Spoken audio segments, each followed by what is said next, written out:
Okay, so yesterday we got an explosion of Battlefield 6 information, including a 4K gameplay trailer showing off several maps that we haven't seen so far, lots of details regarding the upcoming server browser, and information about Portal and the map editor, so we've got loads to get stuck into. So drop a like if you're excited. Battlefield 6 is drawing closer by the day, and make sure you're subscribed to the channel if you aren't already. We are on the road to 1 million subscribers, and I'd love it if you could help us get there. And of course, we're covering everything Battlefield 6, so you don't want to miss that stuff. Right, let's start with the gameplay trailer then. It is pretty epic, and it features heavily maps that we haven't seen so far. Mira Valley, Operation Firestorm, Saints Quarter, and New Sobeck City all being shown off.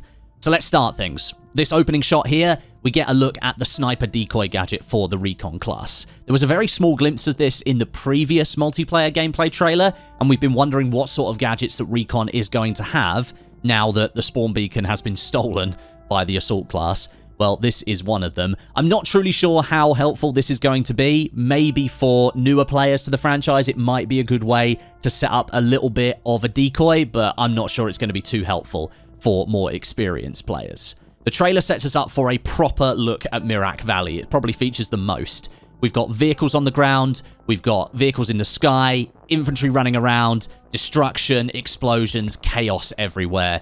This is the all-out warfare map that we have been missing. There's actually a screenshot here of Mira Valley, sort of taken from a wide view from a blog post on the Battlefield website. And it gives you a good look at that like central area that's quite dense on the map, likely where a lot of that combined arms gameplay is going to take place. But you can also see down in the bottom right-hand corner, one of the two spawns for the armies, and it features a runway, which is pretty cool. It seems the devs are returning, where space allows, to a physical deployment for vehicles, as we had with Battlefield 3 and Battlefield 4 all those years ago, which is great to see. And if you needed any more evidence that Mira Valley is going to support proper vehicle warfare, well, just look at the vehicles sitting in this spawn point, all ready and waiting to be used as taxis. Then we get this establishing shot here of New Sobeck City. It gives us a great look at a lot of different things. Firstly, let's look at some of the weapons being used. We've got a recon soldier set up here with what looks like some sort of Barrett sniper rifle. Players might remember that as a pickup in Battlefield 4. It was the semi-automatic 50 cal. Not sure if it's exactly the same, but I think there's another look at it later in the trailer where we can understand what kind of gun this is. Then over on the right, we've got an engineer holding onto what may be a Scar-L with a bipod attachment, which is quite interesting. The wider shot shows the Sobeck map in all of its glory. Pyramids in the background look really cool. And this map is giving me the vibe of Battlefield 4's iteration of Gulf of Oman. This dusty, yellow-looking map covered in partially completed buildings that just look primed and ready for some good old Battlefield destruction. We've got attack choppers in the sky, ground vehicles rushing through the streets. This looks like a proper classic urban warfare map for Battlefield. This shot here shows an AA tank rolling through the streets flanked by infantry. With the soldier's perspective, I think they're holding an SG-553 assault rifle. And we get a little bit of a look at some NATO soldier camos. These ones appear to be polka dot, although I'm sure that's not the real name. We then quickly switch back to Mira Valley, taking the perspective of a Pax Armata soldier running the MG4 light machine gun, suppressed. That gives me Battlefield 4 vibes again. And then we move across to Operation Firestorm, the returning map from Battlefield 3. We've got jets flying through the sky, tanks rolling across the sand, infantry everywhere, just fantastic Battlefield chaos. Some of the shots in this section of the trailer are incredibly detailed. This one here with the IFV in shot, multiple Pax Armata soldiers, jets flying overhead, looks so cool. And I think the weapon in the soldier's hands is the Tavor 7. I'm not 100% on that because of the attachments. It's kind of covering quite a lot of the gun, and I'm not like a gun nut or a gun specialist. So anyone that does know what this one is, put a timestamp down below in the comments and tell us what you think the name of this gun is. Do help us out. Then we flick back over to Mira Valley for a massive combined arms fight with infantry, transport vehicles with mounted guns, and IFVs all thrown together. And then we move into Saints Quarter, the second map set in Gibraltar. This map is infantry only, it's close quarters fighting with plenty of destruction mixed in. And we get to see throwing knives. They're making a return here in Battlefield 6, presumably as a grenade option. Not sure if that's going to be limited to certain classes at this time, although I'm guessing it's going to be open to all different types of classes. And I think the weapon being wielded in this shot is the Vector SMG, and then the soldier to the right appears to be holding the XM250 LMG. Maybe. It's hard to tell because the main body of the weapon is kind of hidden, but it's got that distinctive look to the body of the gun, so it may well be the XM250. And actually, some of you might know this as the RAL LMG from Call of Duty Warzone. But the highlight of this clip, actually, for me anyway, is the sledgehammer kill. This is a melee weapon option in Battlefield 6, and as well as providing some pretty awesome first-person takedown animations, it can also be used to smash down walls and break destructible surfaces in the game, so I cannot wait to give that a go. Then we move back to Firestorm, this time a little bit of a showcase of the mortar gadget returning in this game, but unlike the Battlefield 4 version that could be operated remotely, this one requires the user to sit on it and operate it, very much like Battlefield 3. So at the very least, you can flank the enemy's position and take them out. They were so much harder to get rid of in Battlefield 4 because the operator of the mortar, they could be literally anywhere around that mortar site. I mentioned the XM250 just a second ago in the previous clip. Well, here is a much clearer view of it now, so that's another weapon confirmed and checked off the list. The soldier's weapon in first person, though, appears to be an assault rifle with a laser sight and a hollow sight attached, and I think it's the Chinese QBZ assault rifle, but the angle of the running animation makes it hard to say for certain if that's the case or not, although we are starting to see some pretty cool weapon variety out here. The next clip shows the NVO assault rifle from the beta, probably better known as the AMAX for Call of Duty players out there. And then we get a look at a player using the AT-4 launcher to blow up the transport vehicle the other player was riding shotgun in the previous clip. This is going to be an engineer class gadget option, and no, you won't be able to pair it with a lock-on launcher in your second slot. That's been fixed from the open beta. You won't be running double launchers when the game launches in October. Then we get a very brief look at the Manhattan Bridge map from street level here. I'm not kidding, this is a very, very quick look. Two massive tanks facing off against each other in front of the Dumbo sign. I still can't quite believe that we've got some of these locations in Battlefield 6, if I'm honest, but I think the soldier here is holding the L110 LMG that we got to use in the beta. We then briefly flip back to Mira Valley, and another soldier here holding the SG-553 rifle while something massive gets blown up in the background.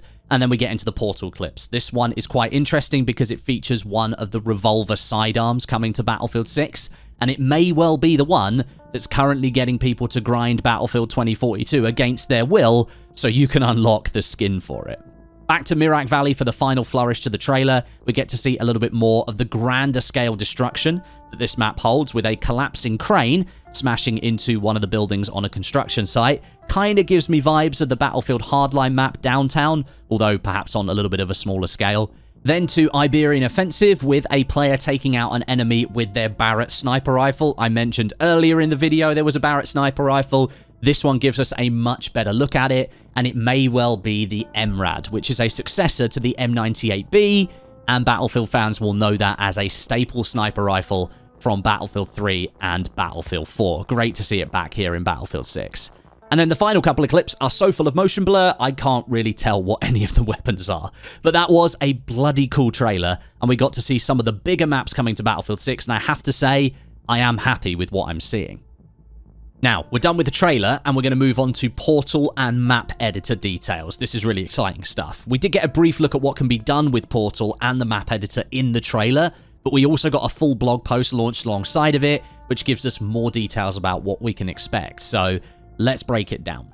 It sounds like Portal has the potential to completely change how you're going to experience Battlefield 6.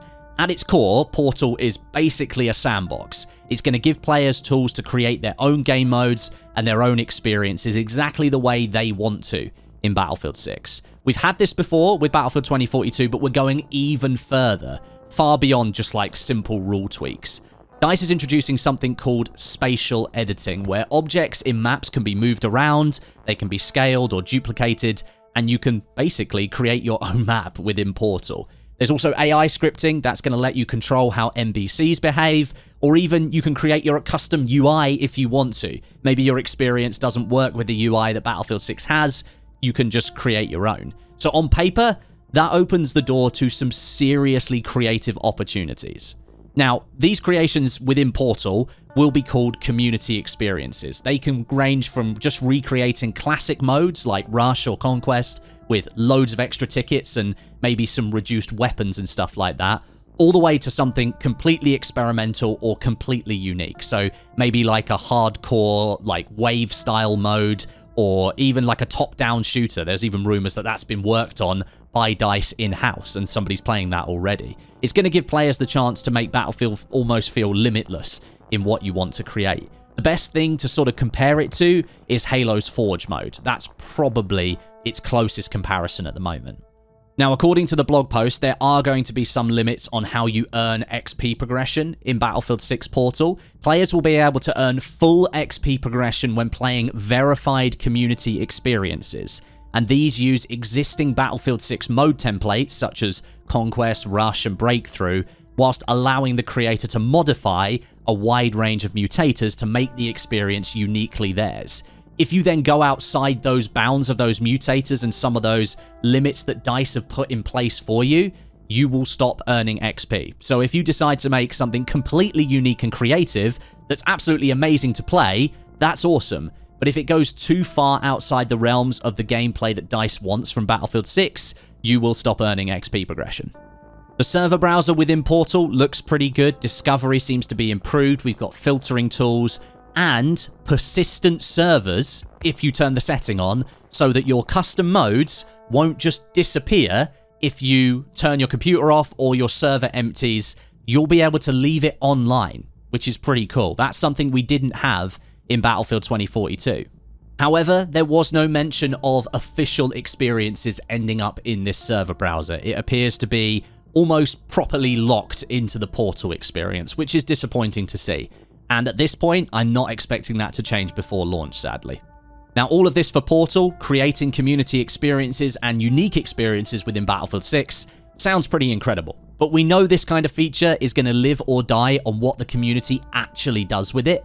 In Battlefield 2042, most people use Portal to turn the game into a 24/7 bot farm to try and exploit the progression system. I really hope that doesn't happen this time with Battlefield 6. The tools are there, and we've got even more tools than what we've had before, but the real test is going to be getting hands-on with it and seeing how it works in practice, and seeing just how difficult it is to use for some of those more unique experiences that you can create. Right now, the potential feels absolutely massive for Portal, but the proof really is in the pudding, so we're going to have to see how all of this works. Honestly though, that trailer and those blog posts that came out yesterday, they really impressed me. They did answer a lot of questions that I had after playing the Battlefield 6 open beta, but I do still have some lingering ones remaining inside my brain. How are the devs going to handle open and closed weapons at the same time at launch? Are we going to see more classes tweaked and balanced before the launch of the game?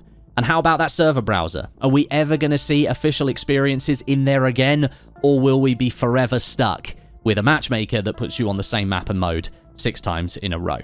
Let's wait and see. Thanks for watching, guys. Drop a like and subscribe for more. I'll catch you in the next one.